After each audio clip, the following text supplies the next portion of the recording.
Karibu kwa habari zetu za sasa. Wahudumu wa magari ya uchukuzi nchini Kenya wamesitisha mgomo wao baada ya kufikia makubaliano na serikali ya nchi hiyo. Mgomo huo uliokuwa umeingia siku yake ya pili hii leo tarehe 19 Mei imesitishwa kwa muda wa juma moja hadi tarehe 26 Mei Jumanne ijayo ili kutoa fursa kwa serikali na wahudumu hao kukubaliana. Hatua hiyo imeleta afueni kwa wasafiri na sekta ya usafiri iliyokuwa imeathirika kwa siku ya pili ya mgomo huo. Serikali pamoja na viongozi wa wahudumu hao wameeleza kuwa mazungumzo zaidi yataendelea kuhakikisha masuala yao yanapatiwa suluhu ya kudumu. Huyu hapa ni Onesmus Kipchumba Murkomen. The government appreciates the challenges faced by Kenyans as the result of the rising global fuel prices occasioned by the crisis in the Middle East. The government is also fully cognizant of its responsibility to protect Kenyans from high cost of living. In fulfillment of this responsibility, the government last month reduced VAT on petroleum prices by 8%. The government also utilized the Petroleum Development Levy to stabilize fuel prices. Despite these interventions, the prices still remain high. Consequently, the government last night took additional measures to remedy the situation by reducing the price of diesel by 10 shillings per litre.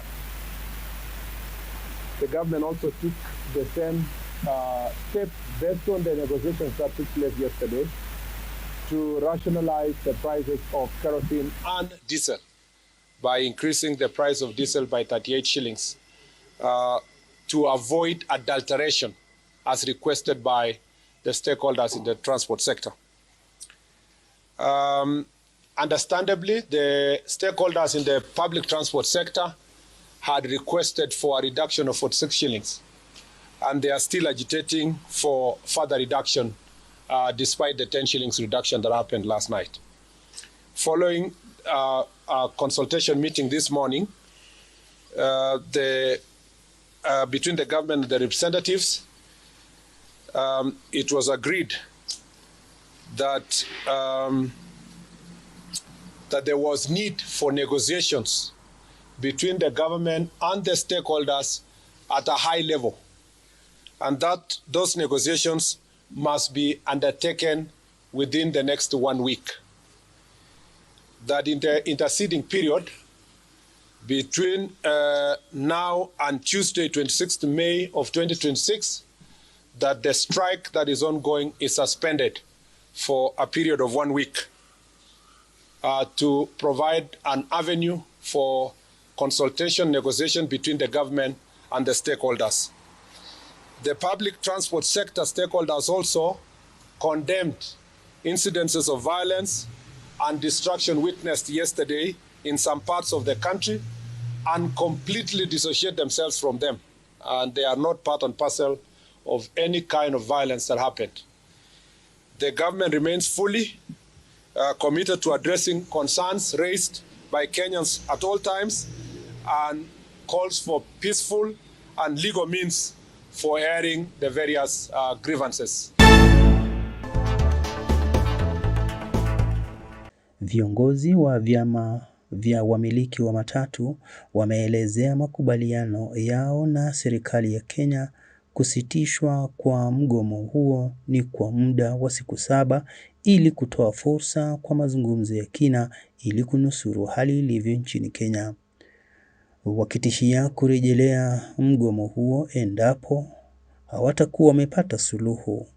Viongozi hao wameonekana kuwa na tabasamu baada ya mkutano huo wa tarehe 19 Mei na kutangaza kuwa mgomo umesitishwa mara moja kwa wahudumu wote nchini Kenya.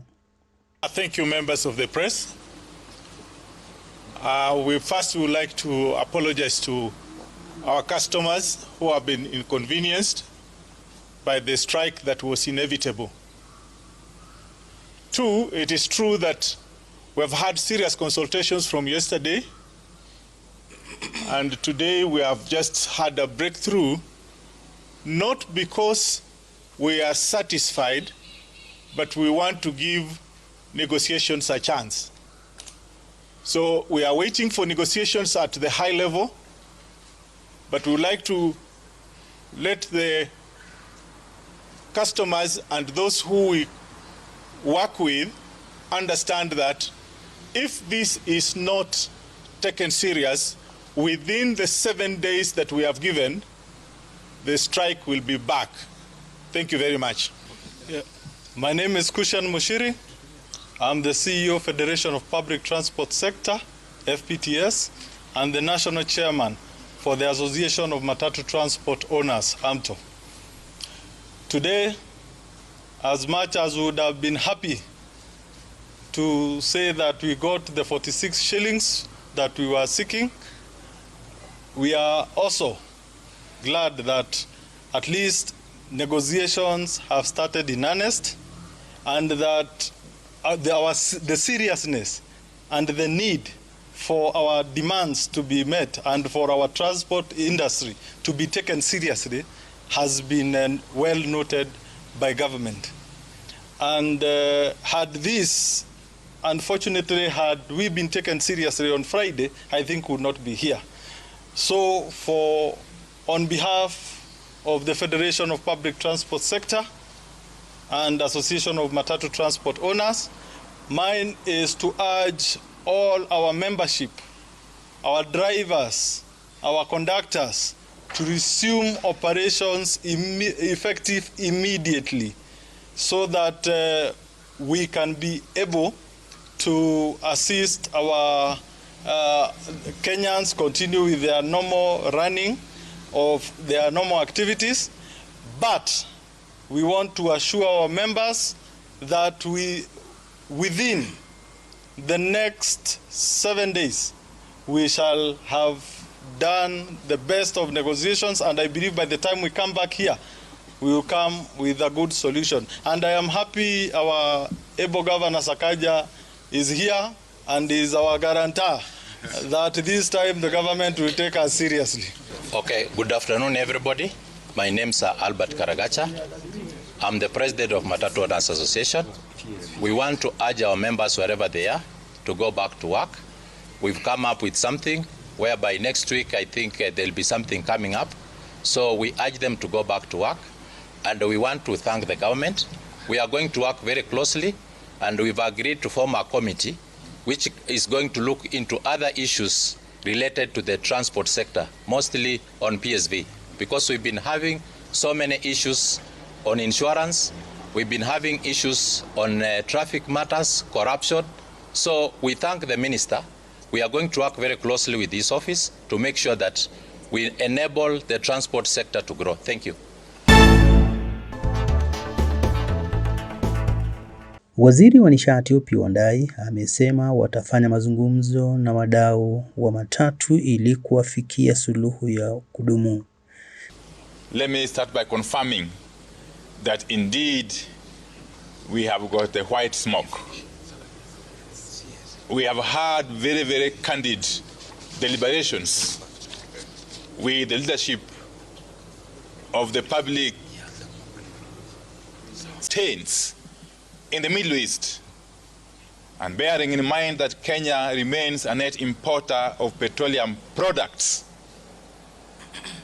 the government, conscious of the difficulties that the public continues to endure following the skyrocketing of petroleum product prices, has taken very, very deliberate measures.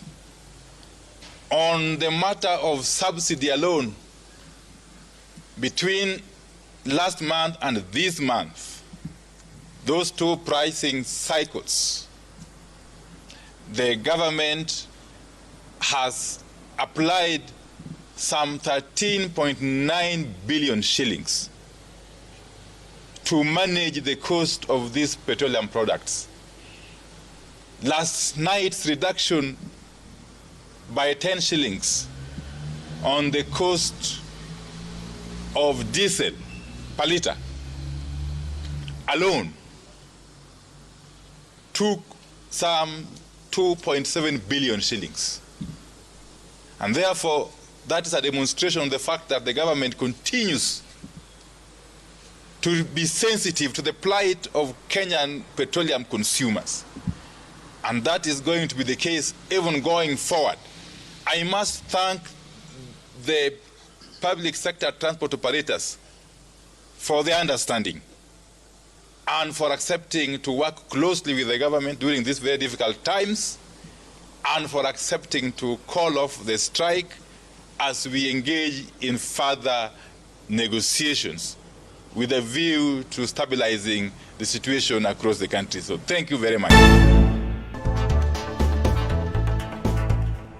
Huku haya yakielekea kupata suluhu japo kwa ugumu, wadau mbalimbali pamoja na mawaziri wa uchukuzi, nishati na usalama kukubaliana kushughulikia changamoto zinazohusiana na mafuta, Gavana wa Nairobi Johnson Sakaja amesimama kama mdhamini wa makubaliano hayo, ambapo pande zote zimekubaliana kurejea kazini. Baada ya kufikiwa kwa mwafaka huo, Gavana Sakaja alizitaka taasisi za kifedha kutoa afueni ya muda na masharti nafuu kwa wawekezaji katika sekta ya usafiri wa umma, akisema waendeshaji wengi wanakumbwa na changamoto kubwa kutokana na hali ngumu ya uchumi. Akizungumza baada ya mazungumzo hayo Jumanne Mei 19, Sakaja alisema kuwa usumbufu uliosababishwa na mgomo huo umeathiri sana wananchi, familia, biashara pamoja na huduma muhimu. Amesema kuwa wananchi wanateseka huku watoto wakikosa kwenda shule, mazao ya wakulima yakikwama mashambani na kuharibika, wagonjwa wakikwama na biashara kufungwa. Sakaja amesema kuwa amewahakikishia wananchi kuwa wamepata njia ya kusonga mbele baada ya majadiliano hayo. Fellow Kenyans, the leaders, waziris, and the leaders of the matatu sector, the truck association, boda boda, we have digital transporters. Ni muhimu kwanza kusema ya kwamba hawa wamechukua uongozi. Ni ukweli na serikali inatambua na sisi sote tunatambua Wakenya wameumia. Na sio hawa tu, kwa sababu wako kwa biashara, hata Wakenya wa kawaida. In all sectors. Children have not gone to school. There are sick people who need to go to hospital. There's farm produce that needs to be transported.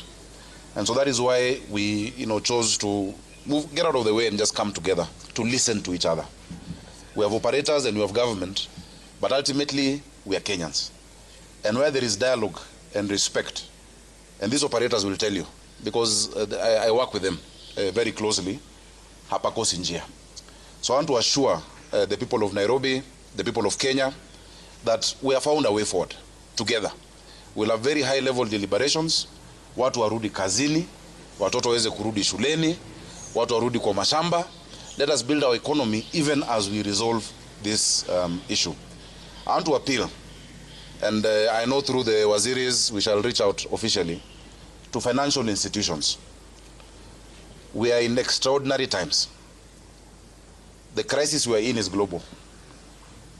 Let us not take it out on our people. Hii mambo ya kuchotwa, vitu yao kuwa auction saizi, we can talk to them on some level of amnesty for some time, because people are really struggling. And so it's good for you to know the government actually, we realize, that increase is extremely high. There are certain limitations of what we can do, but in the next few days you will see. And I have promised them as their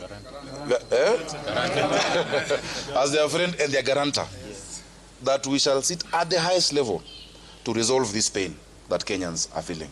So I really want to thank the CS for Interior, for his leadership, CS for Energy, also the CS for Transport, that this consultation also should go on, that we don't only meet during a time of crisis.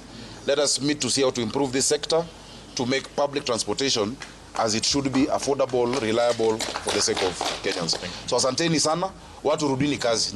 Na ngoja watu town, watu warudi kazini, mujazi mabarabara tuendelee pamoja. Asanteni sana, tutamalizia hapo kwa leo. Mwisho wa habari zetu za UVN Radio.